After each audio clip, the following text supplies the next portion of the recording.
Hey, I'm Jonathan, and this is the Hopeful Skeptic. Question of the day for you.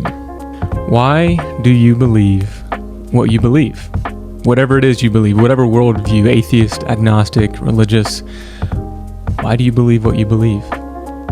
Did you sit down one day and say, I'm going to figure this whole religion thing out and then believe that? Did you start reading all of the text of the world religions and then say, I'm going to go read the text of the extinct world religions? Did you read the books of theologians and philosophers and scientists? Did you go and meditate in a cave for a month like a mystic and see if you would become enlightened?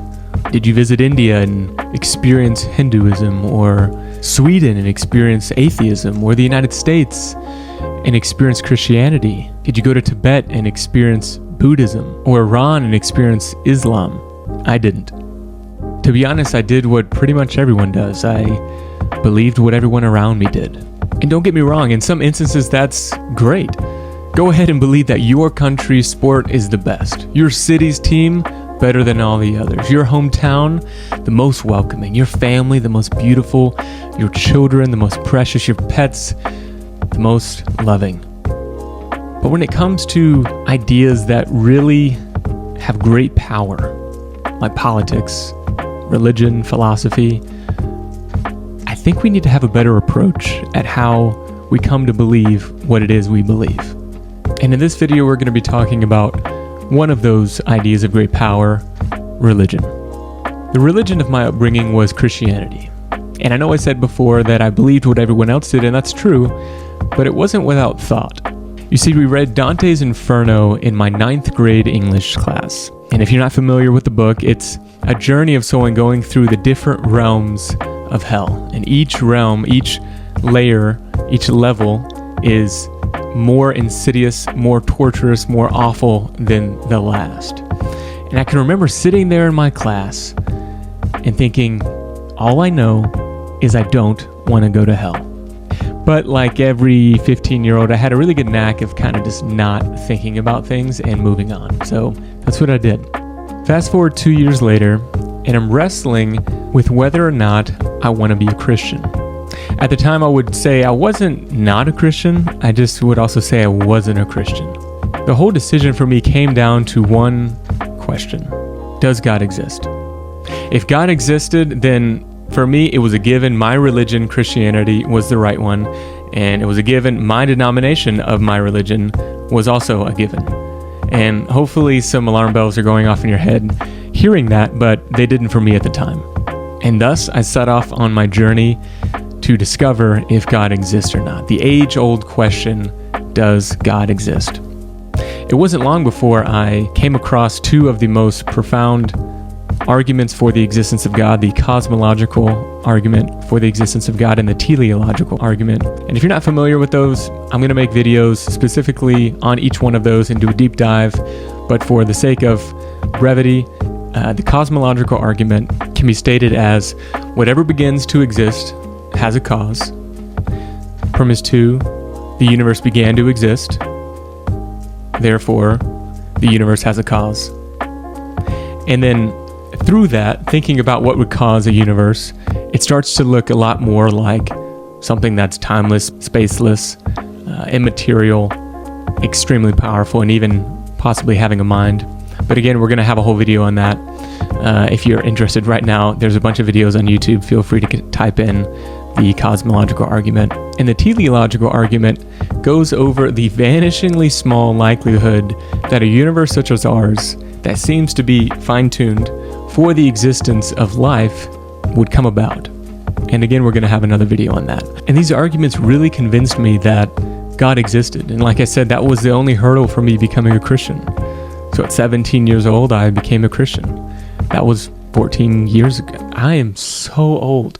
And when I say Christian, I don't mean the country club Christian, the Christian that believes all the right things, but really doesn't live out what the teachings are. I believed that God was the most important thing anybody could pursue.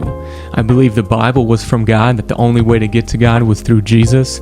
And I wanted to tell everyone that I came into contact with. It was awkward talking to people, but I would go talk to strangers. And I did that to literally thousands of people to invite them to study the Bible over the next number of years. I started in high school. I was the guy that would talk to you on the way to the lunchroom to see if you wanted to study the Bible. It didn't make me that many friends. People noticed so much in high school that I got the superlative for most changed. And that's usually the person that, kind of comes into high school, the goody two-shoes, and then leaves off the deep end. For me, it was the opposite way. I kind of started in the deep end and then became the Christian guy. And then when I went to college, I became the president of my campus ministry and had daily Bible discussions with individuals and big group Bible studies with numbers of people. I would talk to, again, dozens and hundreds and even thousands of people on my college campus to help them, in my mind, become Christians, because that was the most important thing anybody could do in life, was to get to know Jesus. It was important to me. It was the most important thing in my life. I went to church 3 times a week. I had daily time to read the Bible just myself and pray every day. I even went on mission trips to France and to South Africa to share the gospel with people on college campuses there.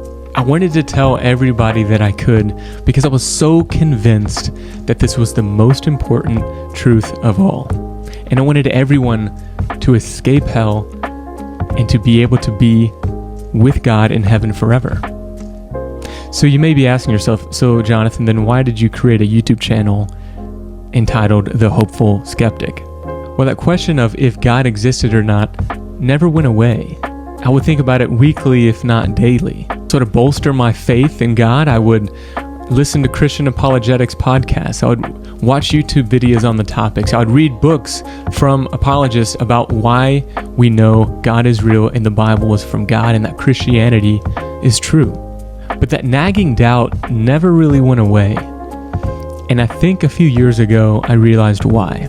It was as if I had all of the Christian apologetics and I could study all of that, but atheist books, atheist reasoning was kind of in this little black box hidden around back. I wouldn't want to directly access those authors, those speakers, those thinkers.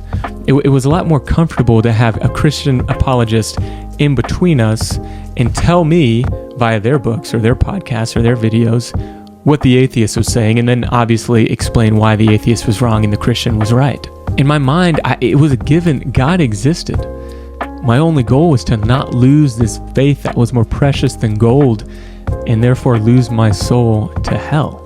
My goal was to not be confused by the other side's reasoning because I knew God existed. I knew Christianity was true, and I didn't want to lose my soul because I was confused. But after realizing what I was doing, which wasn't intellectually honest, I had to be honest with myself and say, if I'm going to say that I'm unbiased and actually believe one side or the other, but I'm unwilling to even look at the other side, that's not even close to honest. And so I decided to start looking at both sides together. I decided to start reading atheist books, watching debates, and seeing what the other side had to say about why they didn't believe in God. This was about 6 years ago. And over those 6 years, I began to look past the oftentimes abrasiveness many atheists had towards religion. Again, my religion being the most important thing in the world, that was hard to look past. But after doing that, I was left with people giving good reasons of why they believed what they did. It seemed that many of their points were equally compelling as the points I had for theism. And my Christian faith and my belief in God began to be called into question. So, does God exist? I don't know. I've been pursuing diligently reasons on both sides to believe in God and not to believe in God for years, and I honestly kind of feel like I'm in a bit of a stalemate. I believe both the theist and the atheist have compelling reasons to believe what they believe, and neither side seems to have dealt the final fatal blow, and thus I'm skeptical. But what do I mean when I say the hopeful skeptic? I'm still hopeful that God exists. I'm hopeful that although I'm ultimately just stardust, I'm hopeful that I'm more than that. I'm hopeful that there's more than just this finite universe and this finite existence that I have. And thus I am still hopeful. Now maybe you can chalk my skepticism up to being led astray by the atheist, or my hope as Christian sentiment. But in any case, I believe the answers are out there. There either is or isn't a God. This channel will be dedicated to my pursuit to finding the best reasons, the best unbiased reasons on both sides, to convey them to you so that you can decide what you believe. I am hopeful that one day I will find that missing piece in my puzzle and no longer need to be skeptical. I'm hopeful that I can be confident. But until that day, I'm Jonathan, the Hopeful Skeptic.